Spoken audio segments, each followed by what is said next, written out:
savoir que la banane n'est pas originaire des Antilles françaises, Guadeloupe, Martinique, mais de Malaisie.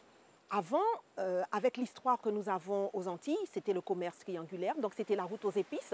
Donc les cultures qui étaient sur l'île, c'était le café, le cacao.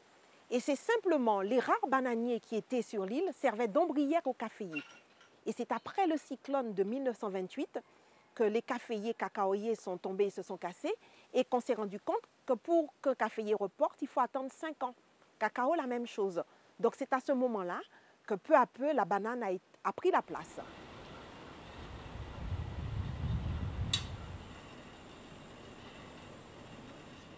Il faut aussi savoir qu'il y a plus de 1500 variétés de bananes dans le monde et à peu près 150 variétés comestibles.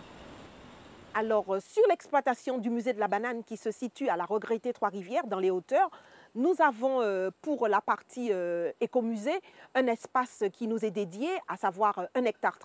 Et l'exploitation en elle-même fait 15 hectares. Et on peut retrouver, bien sûr, c'est la variété export Cavendish.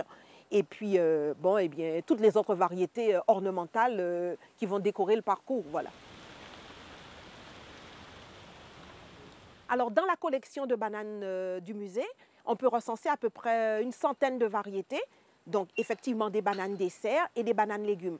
Alors, il y a la poteau nain.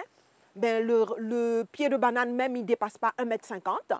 Il y a la banane Benedetta ou main de Dieu.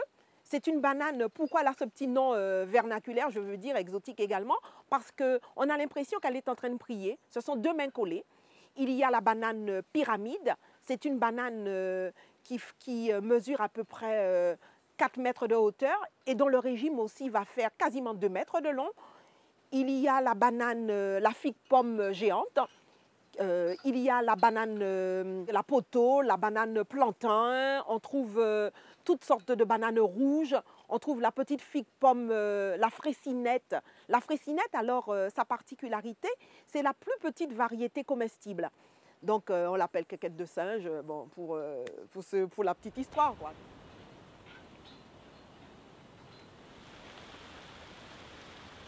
Ce qu'il faut retenir, c'est que le bananier, ce n'est pas un arbre. C'est une herbe géante qui fait partie de la famille des musacées. On va planter, alors maintenant dans les nouvelles techniques culturelles, on va planter un bananier qu'on appelle un vitroplan, qu'on fait dans des fermes à bananes bien appropriées. Et ce bananier qui sort de ces fermes sera mis dans un sol bien préparé, n'ayant aucune maladie. Ce bananier étant mis en terre, on va récolter le régime de banane exactement 9 mois après.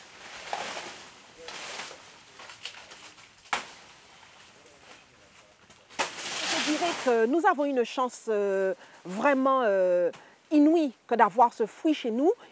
La banane, moi je dis vive la banane des Antilles. Et je conseille à tous les Guadeloupéens et aux Martiniquais de continuer à manger ce fruit. Avec toutes ces vitamines, ces calories, vraiment, la nature lui a tout donné. C'est vraiment le cas de le dire. Voilà, merci. Il fait bon?